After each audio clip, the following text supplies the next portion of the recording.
جب ماہ صیام رمضان المبارک جلوہ گر ہوتا ہے، جنت کے 8 دروازے کھول دیے جاتے ہیں، جہنم کے دروازے بند کر دیے جاتے ہیں اور شیاطین جکڑ دیے جاتے ہیں۔ اللہ جل شانہ اس موسم رحمت میں خاص عنایات اپنے بندوں پہ فرماتا ہے۔ ایک نفل ادا کرنے سے فرض ادا کرنے کا ثواب ملتا ہے اور ایک فرض ادا کرنے سے 70 فرائض ادا کرنے کا ثواب ملتا ہے۔ اسی طرح راہ خدا میں 1 روپیہ دو گے تو 70 روپے خرچ کرنے کا ثواب ملے گا۔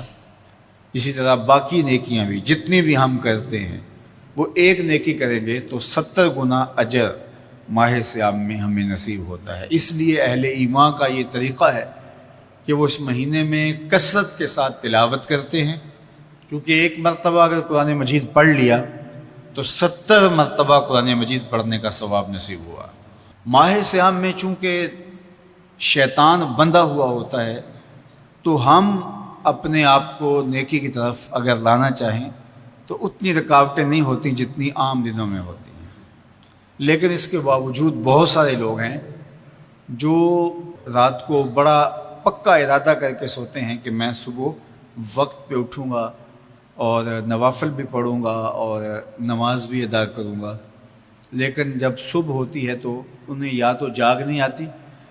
یا نیند سے بیدار ہو جاتے ہیں، بستر سے اٹھا نہیں جاتا۔ جبکہ وہی شخص انہوں نے صبح سبزی منڈی جانا ہو تو چھلانگ لگا کے اٹھتے ہیں اور سبزی منڈی پہنچتے بھی ہیں۔ سستی طبیعت کا کسل نہیں ہوتا۔ عمومی طور پہ ہم اپنے آپ کو بیمار تصور کر لیتے ہیں اور سستی اور کسل کا نام دے کر کے، بہانہ دے کر کے ہم کہتے ہیں کہ بس کیا کریں، ہم کو ارادہ کرتے ہیں روز لیکن ہم سے اٹھا نہیں جاتا، بس طبیعت اس طرح کی ہے، کسل ہے، سستی ہے۔ تو یہ بات ذہن میں رکھیے گا کہ ارادہ کرنے کے باوجود بھی صبح جب ہم اٹھ نہیں پاتے یا کوئی بھی نیکی کا کام ہم کرنے کا ارادہ کرتے ہیں تو ارادہ کرنے کے باوجود ارادہ ہی رہ جاتا ہے، ہم کر نہیں پاتے، تو اس کا سبب یہ ہوتا ہے کہ بہت سارے ہم گناہ کر چکے ہیں اور ان گناہوں کی وجہ سے ہم نیکی کی توفیق نہیں پاتے۔ حضرت حسن بصری رضی اللہ تعالی عنہ نے یہی وجہ اس کی بیان فرمائی ہے۔ تو اس کا بہترین طریقہ یہ ہے کہ توبہ کی جائے، اور توبہ بھی سچے دل سے کی جائے، رو رو کے اللہ سے گناہوں کی معافی مانگی جائے، اور سچے دل سے جب توبہ کی جائے تو پھر سارے گناہ نہ صرف مٹا دیے جاتے ہیں بلکہ ان کو بدل کے نیکیوں میں تبدیل کر دیا جاتا ہے۔ تو ماہ صیام کے اندر پختہ عزم کریں اور اس عزم کو عمل کی شکل دینے کے لیے سچی توبہ کریں کہ ہمارا یہ رمضان اس طرح سے گزرے، یہ مہینہ اس طرح سے بسر ہو کہ ہم اس مہینے میں اللہ تعالیٰ کی قربت حاصل کر لیں، ہم گناہوں سے پاک ہو جائیں اور ہم جو ثمرات ہیں، جو فوائد ہیں اس مہینے کے، وہ ہم سمیٹ سکیں۔ تو یہ وہ مہینہ ہے جس کے انتظار میں میرے اور آپ کے آقا و مولا اپنی آنکھیں لگائے ہوتے تھے اور دن گن گن کے وقت گزارتے تھے کہ ماہ صیام آ رہا ہے۔ تو اس مہینے کا عزت کے ساتھ، تکریم کے ساتھ، اعزاز کے ساتھ استقبال کرو اور اس کو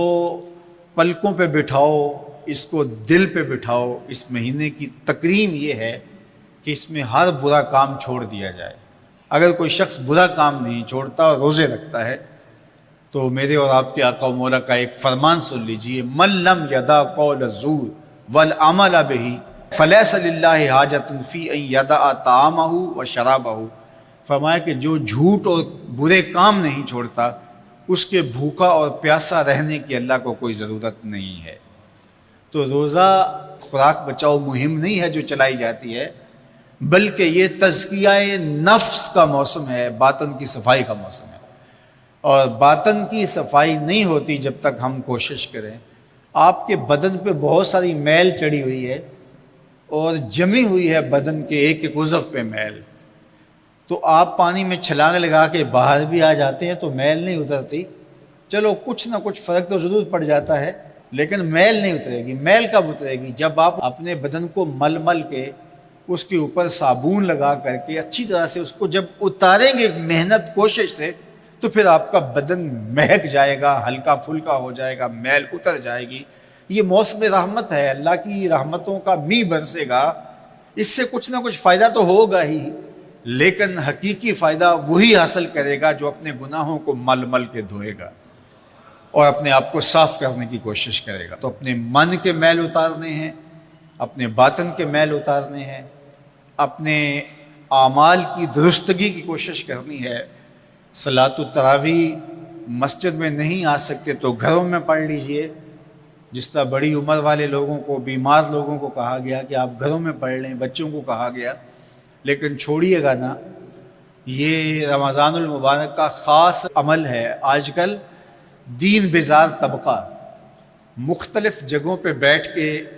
مسجد پر، مدرسے پر، تراویح پر،